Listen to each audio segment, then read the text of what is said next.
Welcome back, students, in my YouTube channel Economic Amazon. Kindly subscribe my YouTube channel. Today we will study the last part of the second chapter in statics, collection of data. अभी तक हमने primary data के जो भी collection के techniques थे, method थे, उनको स्टडी किया with their merit, demerits and suitabilities. फिर हमने क्वेश्चनरी वाला जो देखा उसमें mailing and the enumerator method of questionnaire. And today we will study about the collection of secondary data. There are two main source of secondary data, published source and unpublished source. जो secondary data है ये दो तरीके से collect होते हैं. First जो इसका published source है और unpublished. published मतलब जो already छपा हुआ है न्यूज़पेपर, मैगजीन वगैरह कहीं भी, और unpublished मतलब जो कि publish नहीं हुआ है ऑफिस वगैरह ये में ही ऑलरेडी है, वहाँ से आपको लेना होता है. Then there is a flowchart. Secondary data, there are two source. First of all, published source. जो published source of secondary data है, इसमें फर्स्ट पॉइंट आता है गवर्नमेंट पब्लिकेशंस. जो गवर्नमेंट पब्लिकेशन है, ministry of the central and the state government in India publish the variety of statistical as their routine activities. जो statistics की जो different variety है, जो गवर्नमेंट पब्लिकेशन है, मिनिस्ट्री ऑफ सेंट्रल गवर्नमेंट ये publish करता रहता है time to time. As these are published by the government, data are fairly reliable. अब गवर्नमेंट का कोई डेटा है तो रिलायबल होगा. Some of the notable government publications are statisticals. Statistics are जो स्टेटिक्स में गवर्नमेंट के मेन पब्लिकेशंस हैं. स्टेटिकल एब्स्ट्रैक्ट ऑफ इंडिया ये नाम है. दूसरा annual survey of industries, agriculture statistics of India, report of the currency and banking, labour gazette, reserve bank of India bulletin. तो ये अलग अलग नाम से ये डेटा रिलीज करती है government. So these are the source of published source of secondary data. Second आता है semi government publications. Semi government bodies such as municipalities and metropolitan councils publish data relating to education, health, birth and death. जो birth rate, death rate, health है, education है, इससे related data publish होता है.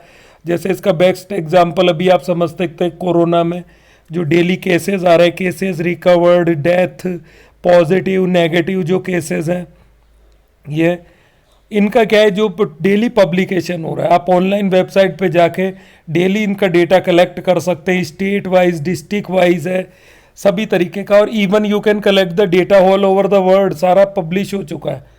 Third है report of the committees and commission. जो different committees और commission है गवर्नमेंट ने जो फॉर्म किए हुए हैं वो भी अपना डेटा रिलीज करते हैं. Committees and commission approved by the government also furnish a lot of statical information. ये भी काफ़ी सारी स्टेटिकल इंफॉर्मेशन को रिलीज करते हैं in their report. Finance commission, monopoly commission, planning commission. अब प्लानिंग कमीशन का नाम पॉलिसी कमीशन हो चुका है after 2015. are some of the notable commissions in India which supply detailed statistical information in their reports. So यहाँ ये ऐसे point है स्टूडेंट की जिसमें हमको समझना तो कम है बट इसको याद करने वाला टॉपिक ये ज़्यादा होता है. मतलब I have nothing new to explain but I am only reading. तो ये जो कुछ नाम है ये तो पब्लिश सोर्स हैं. अब जो अलग अलग पॉइंट आपको याद रखने, गवर्नमेंट है, semi government, report of committee, commission है, तो इनके नाम जैसे फाइनेंस कमीशन हो गया, पॉलिसी कमीशन हो गया, तो ये एग्जाम्पल में आपको यहाँ लिखने पड़ेंगे in your answer. Fourth point आता है publication of the trade association. Different trade associations बनी हुई हैं, वो भी अपना टाइम टू टाइम जो डेटा रिलीज करती हैं.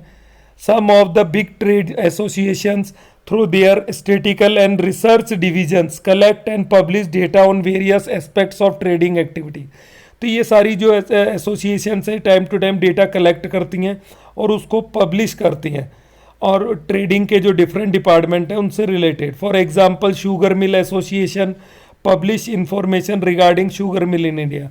जो शुगर मिल एसोसिएशन है वो शुगर के प्रोडक्शन, शुगर कैन और इनके जो भी चीज़ें डेटा बनता है उसके बारे में जो डेटा पब्लिश करती है. So these are the publish source of secondary data. Number fifth publication of research institute. जो डिफरेंट रिसर्च इंस्टीट्यूट है, whether it is agriculture research institute है या मेडिकल लाइन में, ये भी अपने डेटा पब्लिश करती हैं. Various universities and research institute publish information as finding of their research activities in India. तो in India for example Indian statical institute and national council of applied economics publish है variety of statical data ये release करते हैं, तो यहाँ से आप secondary data collect कर सकते हैं। नंबर 6 है जर्नल एंड पेपर। अपने पास कई सारे जर्नल हैं, न्यूज़पेपर हैं, इनमें भी कई डेटा छपते हैं। Many newspaper such as the economic time as well as the magazine such as commerce, facts for you, ये दो नाम है मैगजीन के, न्यूज़पेपर के। Also supply a large variety of statistical information, यहाँ से भी आपको डायरेक्ट मिल जाएगा। मतलब सेकेंडरी डेटा में ऐसा कोई टेक्निक है नहीं, बस आपको इनमें से चूज़ करना है कि आप गवर्नमेंट वाला डेटा जैसे ज़्यादा रिलायबल है, सेमी गवर्नमेंट का है, आपको कौन सा आपके ऑब्जेक्टिव को सूट करता है, तो आप उस डेटा को यहाँ से ले सकते हैं। नंबर 7 है पब्लिकेशन ऑफ रिसर्च स्कॉलर। अब कुछ स्कॉलर है, उनकी जो रिसर्च के अकॉर्डिंग वो अपना डेटा रिलीज करते हैं। इंडिविजुअल रिसर्च स्कॉलर, स्कॉलर मतलब विद्वान लोग जो भी हैं, also sometime publish their research work containing some useful statistical information, तो ये भी अपने कुछ डेटा को रिलीज करते हैं। Number 8 international publication. International organisation such as UNO, IMF, world bank, ILO, International Labour Organization ILO, and foreign government etc also publish a lot of statistical information. These are used as secondary data. तो इन सबको आप secondary data के रूप में use कर सकते हैं। UNO, IMF, world bank, तो ये 8 पॉइंट थे। These are the published source of secondary data. Now unpublished sources. There are some unpublished secondary data as well. These datas are collected by government organization and other, मतलब ये government या other organisation ने collect किए होते हैं, but वो publish नहीं है। Generally for their self use of the office record, ये अपने ऑफिस रिकॉर्ड के लिए काम में लेते हैं। These data are not publish. These unpublish numerical information may however be used as secondary data. तो ये अनपब्लिश स्टेटिकल इंफॉर्मेशन है, इसको भी आप सेकेंडरी डेटा के रूप में काम में ले सकते हैं। ठीक, जैसे स्कूल है, स्कूल में बच्चों की सारी जानकारी होती है, उनकी फीस से रिलेटेड, उनके जो भी परसेंटेज है, रिपोर्ट कार्ड वगैरह, किस क्लास में, तो ये कभी पब्लिश नहीं होती। If you want to collect the information relating to the children in your area, तो आप उनके स्कूल में कांटेक्ट कर लें, तो वहाँ से सेकेंडरी डेटा आपको मिल जाएंगे। Precautions in the use of secondary data. जब आप सेकेंडरी डेटा यूज़ करते हैं तो आपको कुछ प्रिकॉशंस को फॉलो करना पड़ता है, because these datas are already collected. We know that secondary data are collected by other to suit their specific requirement. आप अपनी रिक्वायरमेंट के अकॉर्डिंग ही उसको लेंगे। Therefore one need to be very careful while using these data. जब आप ऐसे secondary data use करते हैं तो कुछ प्रिकॉशंस आपको ज़रूर देखनी पड़ेंगी। कॉर्नर हैज़ राइटली स्टेटेड, जो कॉर्नर इकोनॉमिक्स ने उन्होंने कहा है, statistic especially other people's statistics are full of pitfall for the users, मतलब पिटफॉल फॉर द अदर्स। तो ये एक द्वारा एक जने ने जो स्टेटिक्स किए दूसरे के लिए, उसको सावधानी से काम में लेना है, कुछ एरर रह सकती है। Some of the notable questions to be borne in mind while dealing with the secondary data. जब आप सेकेंडरी डेटा से डील करते हैं तो कुछ चीज़ें आपके दिमाग में होना चाहिए, तो वो कौन सी है? First, whether the data reliable, क्या डेटा रिलायबल है? अब जैसे गवर्नमेंट ऑर्गेनाइजेशन का कलेक्टेड डेटा है तो वो रिलायबल होगा। Second, whether the data are suitable for purpose of enquiry, आपकी इंक्वायरी का पर्पस क्या है, क्या वो डेटा उस इंक्वायरी को सूट करते हैं, ये आपको ध्यान में रखना पड़ेगा।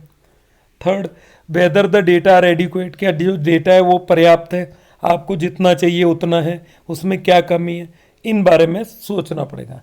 In order to assess the reliability, suitability, adequacy of the data, the following points must be kept in mind। तो इनकी जो रिलायबिलिटी है, सुटेबिलिटी, एडिक्वेसी को अगर आपको चाहिए तो कुछ पॉइंट फिर आपके दिमाग में रखने पड़ेंगे। यहाँ बॉक्स देख लेते हैं। A note of the question for the users of secondary data, 3 point check करने, reliability, suitability of data, adequacy. तो ये 3 पॉइंट आपको दिमाग में रखने हैं जो यहाँ पे बताए गए सेम। फर्स्ट इसमें आता है ability of the collecting organisation. जिस ऑर्गेनाइजेशन ने सेकेंडरी डेटा कलेक्ट किया है, सेकेंडरी डेटा जो आप काम में लेंगे, उसकी रिलायबिलिटी, एबिलिटी क्या थी? One should check the ability of the organisation which initially collected the data.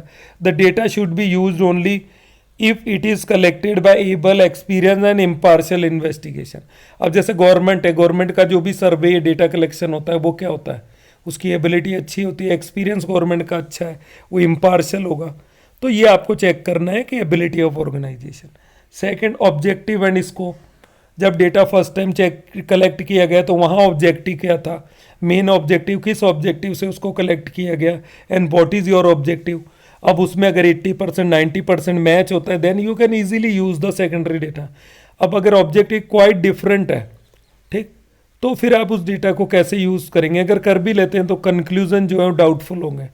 One should note the objective of the collecting data as well as the scope of investigation. ये देखना है data should be use only if the objective and scope of the study as undertaken earlier match with the objective and scope of present study. अगर वो objective जो first time data collect करते time थे वो objective आपके current study से match करते हैं, 90% तक मैच कर जाए, 95 कर जाए, तो आप इनको काम में लें ताकि कंक्लूजन आपके थोड़े भरोसेमंद आए। थर्ड है मेथड ऑफ कलेक्शन। अब आपको ये भी देखना पड़ेगा जो डेटा कलेक्ट किए गए थे वो किस मेथड से। अगर वो डायरेक्ट पर्सनल इन्वेस्टिगेशन से किए गए तो मोर रिलायबल है, इनडायरेक्ट ओरल है तो उनकी जो एक्यूरेसी, एडिक्वेसी है, रिलायबिलिटी कम हो जाती है थोड़ी। The method of collection of data by the original investigator should also be noted. The method adopted must match the nature of investigation. अब ये इन्वेस्टिगेशन का नेचर है कि वो डेटा कितने आपके लिए महत्वपूर्ण है, कितने इंपॉर्टेंस है, आपका सर्वे कितना है। तो अगर आपका नॉर्मल सर्वे आपको थोड़ा थोड़ा ऊपर ऊपर चीज़ें देखनी देन रिलायबिलिटी मैटर नहीं करती, थोड़ा बहुत गड़बड़ हो जाए। बट कुछ ऐसा डेटा है जो कि बहुत इंपॉर्टेंट है तो वहाँ आपको ये मेथड देखना पड़ेगा कि जो फर्स्ट हैंड डेटा थे उनकी रिलायबिलिटी क्या है।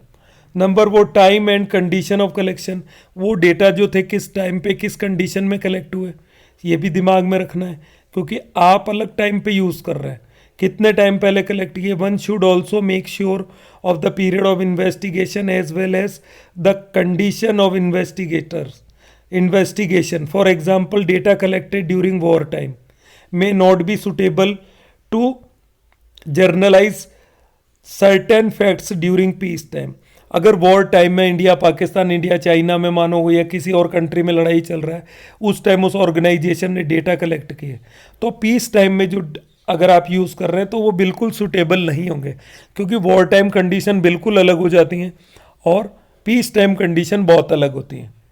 तो this is also a point which you need to keep in your mind while using secondary data. Number 5, definition of the unit. Unit का डेफिनेशन क्या था जब उन्होंने डेटा कलेक्ट किया, तो किस यूनिट में किया है। तो कई बार आपको यूनिट कन्वर्ट करके करंट स्टडी में काम में लेना पड़ सकता है। One should also make sure that the unit of the measurement use in the initial collection of data are the same as adapted in the present study, कि वो यूनिट मैच करना चाहिए। If the unit of measurement differed data must be modified before use. अगर आपकी unit अलग है, जैसे वहाँ मीटर में और आपको किलोमीटर में रिप्रेजेंट करना है, तो पहले आप उस यूनिट को किलोमीटर में कन्वर्ट कर लें। वहाँ प्राइस ग्राम में दी हुई है और आपको किलोग्राम में चाहिए तो आप कन्वर्ट कर लें। Number 6, accuracy.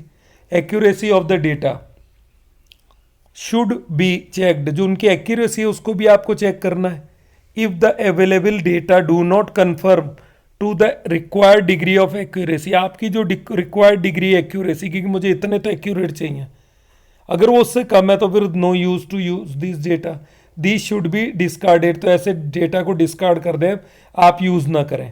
In short, as stated by Bowley, Bowley जो स्टेटिक्स है उनके according, it is never safe to take possible statistics at their face value without knowing their meaning and limitation। Meaning और limitation जाने बिना आप सिर्फ उनका face value क्या डेटा है, हमको मिल गया डेटा, ये सोच के यूज़ नहीं कर सकते। Next come to the 2 important source of secondary data. Secondary data के जो 2 main sources, census of India and report and publications of National sample survey Office. तो एक तो सेंसस वाला डेटा रिलीज होता है और एक national sample survey of India है। तो इसमें सेंसस ऑफ इंडिया हमने पहला पढ़ लिया है। Census of India is a decennial publication of the government of India. Decennial जो ये पब्लिकेशन है मतलब ये रेगुलर पब्लिश होता है, reliable. It is publish by the registrar general and census commissioner, इसको पब्लिश करते हैं। इंडिया में it is very comprehensive source of secondary data.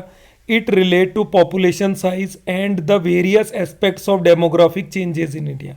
इसमें एक तो पॉपुलेशन साइज के बारे में डेटा होता है डिटेल में, और डेमोग्राफिक प्रोफाइल। डेमोग्राफिक प्रोफाइल में आपके death rate, birth rate, infant mortality rate, sex ratio, ये सारी चीज़ें आ जाती है। Broadly it included statical information on the following parameter पे इनकी स्टेटिकल इंफॉर्मेशन होती हैं। फर्स्ट जो है इसका size and growth and distribution of population, मतलब किस एरिया में कितनी पॉपुलेशन है, पॉपुलेशन डेंसिटी क्या है, ग्रोथ क्या है, साइज क्या है, इनके रेट। सेकंड पॉपुलेशन प्रोजेक्शन, किस तरीके से पॉपुलेशन बढ़ती है, मेल फीमेल में क्या रेशियो है, वर्किंग पॉपुलेशन क्या है, ओल्ड एज लोग कितने, बच्चे कितने। डेंसिटी ऑफ पॉपुलेशन, तो ये पर स्क्वायर किलोमीटर एरिया पे कितने लोग रहते हैं वो होता है। जैसे बॉम्बे या दिल्ली में डेंसिटी बहुत ज़्यादा आती है, जैसलमेर लद्दाख में पॉपुलेशन डेंसिटी बहुत कम हो जाती है। Number 4 sex composition of population, इसमें आपका मेल और फीमेल आ जाता है। ठीक। स्टेट ऑफ लिटरेसी, पढ़े लिखे लोग कितने, अप्रोक्सीमेट 74 to 75 हमारे पास अभी लिटरेसी रेट है अकॉर्डिंग टू द सेंसस 2011। तो ये सेंसस ऑफ इंडिया जो है, सेंसस के अकॉर्डिंग ये हमको जानकारी मिलती है। Information on this parameter related to country as whole as well as different state and union territories of a country as the same suggest. Census of India is a comprehensive inquiry. Census of India एक comprehensive inquiry of the population size and the related parameter। मतलब census में आपको population की जानकारी मिलती है, उसके साथ और भी बहुत सारी जानकारी होती है। तो बट मेन इसका लिंक पॉपुलेशन साइज, ग्रोथ, इससे birth rate, death rate, sex ratio, जो पॉइंट ऊपर आपने समझे, इनसे रिलेटेड होगा। फिर सेकंड आता है report of publication of National sample survey office, NSSO की जो रिपोर्ट्स हैं। Report and publications of NSSO, full form याद रखना, national sample survey office is another important source of secondary data in India. NSSO is a government organization under the Ministry of Statistics and Program Implementation. This organization conduct regular sample survey.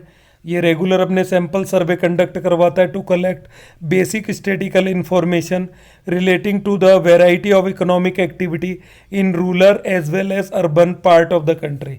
ग्रामीण और शहरी क्षेत्र दोनों में data collect करवाता है। For example the 77th of round of NSSO January 2019 December 2019 was on डेप्ट and investment. तो ये इनका सर्वे डेप्ट और इन्वेस्टमेंट में था इसी ईयर का। Land and live stock holding of house hold के पास कितने लाइव स्टॉक, मतलब कितने जो एनिमल्स हैं, गाय भैंस वगैरह। And situation assignment of agriculture house hold, और एग्रीकल्चर हाउस होल्ड की कंडीशन के बारे में था। Broadly report and publication of NSSO offer statical information on the following parameter. तो NSSO का जो पैरामीटर है, जैसे सेंसस का तो पॉपुलेशन साइज ग्रोथ था मेन, इसका क्या है, first land and live stock holding को बताना, housing condition of the migration with special Mphasis of slum dwellers, तो स्लम की कंडीशन, माइग्रेटरी लोगों के बारे में, हाउस होल्डिंग कंडीशंस हैं, हाउसिंग कंडीशन कैसी हैं। थर्ड है employment and unemployment status in India, India में रोजगार और बेरोजगारी का स्टेटस क्या है। Number 4 consumer expenditure in India, consumer कितना खर्चा करता है, including level and pattern of consumer expenditure का pattern of diverse categories of the people, middle class, rich class, poor people, below poverty line, इनका एक्सपेंडिचर जो है वो लेवल क्या है, इसकी जानकारी NSSO अपनी रिपोर्ट में देता है। Fifth source of house hold income in India, house hold income के जो वेरियस सोर्सेज हैं वो इंडिया में क्या क्या हैं, इन सब की जानकारी भी यहाँ से आपको मिल जाती है। Unlike Census of India, report and publication of National Sample Survey Office are based on sample study of the population of universe। तो ये भी एक स्टडी है, सेकेंडरी डेटा के सोर्स हैं। तो यहाँ जो NSSO इसके बारे में डिटेल नहीं है, पहले था सिलेबस में से, CBSE ने इसको हटा दिया। यस, तो नीचे नोट एक बॉक्स दिया गया है, important agency at the national level which collect process and tabulate the statistical data, NSSO है। National sample survey office, RGI दूसरा है, registrar general of India. DGCIS, directorate general of the commercial intelligence and statistics and labour bureau. तो these are the other organisation which publish, yeah, which collect, yeah, conduct the survey time to time in India. So all these are the important source of secondary data है। Publish unpublish है, फिर अपने पास NSSO आया और census method आया। तो इनको आप ध्यान से पढ़ें। You can ask your problem, and this is the end of the second chapter, data collection. And third chapter जो है वो नेक्स्ट वीडियो में जल्दी रिलीज करूँगा। Hope you are enjoying.